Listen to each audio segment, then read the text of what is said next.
Your Excellency President Prabowo Subianto, distinguished ministers in both the Indonesia and Singapore delegations, ladies and gentlemen, thank you once again, Bapak President, for the warm and generous hospitality extended to me and my delegation. The Leaders' Retreat is a unique feature of the Singapore-Indonesia relationship. It reflects the special relationship between our two countries, one that is characterized by close ties as well as mutual trust, respect, and understanding. And I'm very happy today to have had the opportunity to have very fruitful, open, candid, heart-to-heart talk with President Prabowo on how we can take our partnership even further.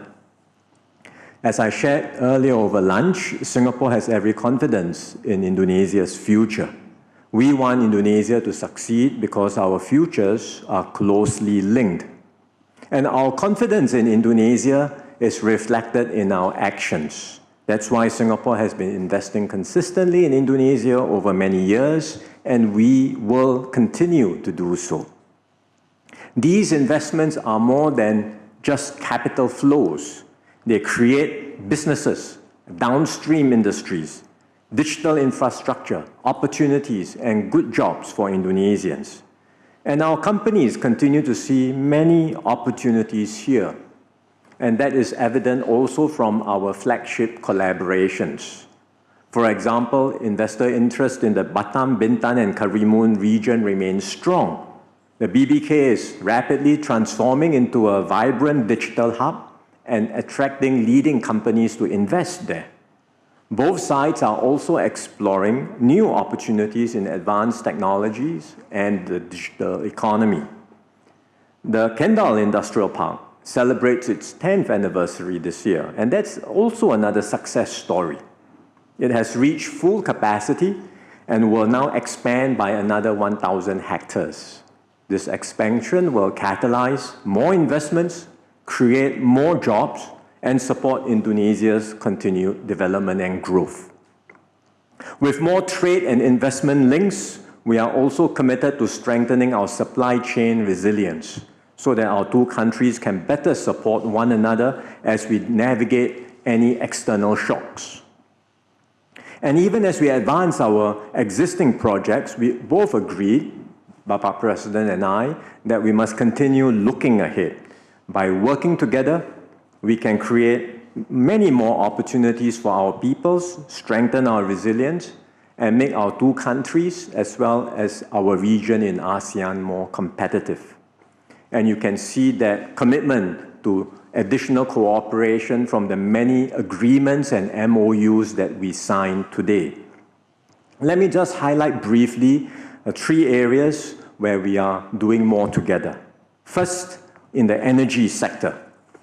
Recent developments in the Middle East have reminded us of the importance of energy security and diversification.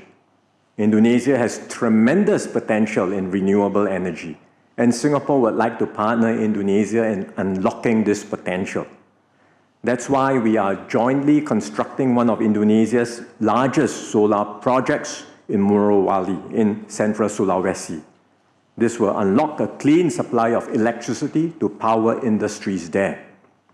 Today, we have also signed MOUs between Danantara and Keppel Electric, Sembcorp Industries, and the Singapore Energy Interconnections.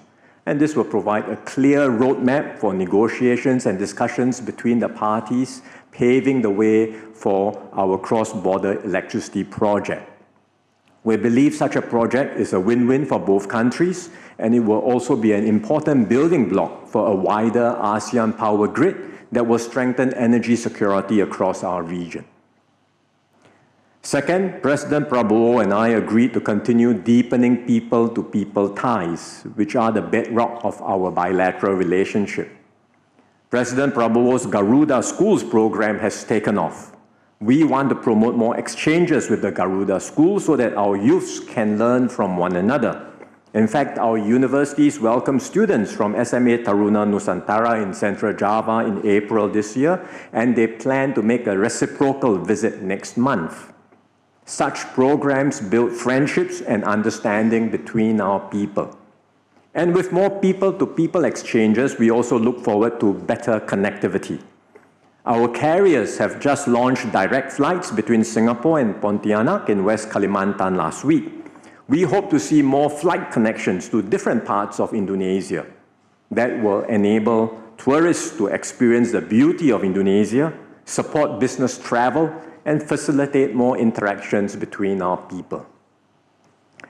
Finally, President Prabowo and I also agreed to strengthen the institutional links between our two countries. In particular, good relations between the SAF and the TNI foster trust between our two countries. And here I again want to thank and particularly highlight President Prabowo's contributions and the important role he played in fostering strong ties between our militaries when he was Defense Minister. Under our Defense Cooperation Agreement, the SAF and the TNI are exploring the co-development of training facilities in Batu Raja, West Kalimantan, and the Siabu Air Weapons Range.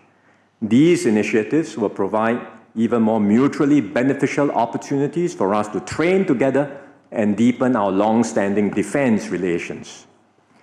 Singapore will also continue to support Indonesia's development priorities through capacity building programs, including in areas like healthcare and agricultural technology. The President and I also had very good discussions on regional and global developments. We agreed on the importance of ASEAN and ASEAN centrality. And next year, as Singapore gets ready to be the chair of ASEAN, we will engage and consult with Indonesia closely to shape the agenda for our chairmanship year. We also discussed developments in the Middle East and how they have implications for Singapore, especially in the Straits of Malacca.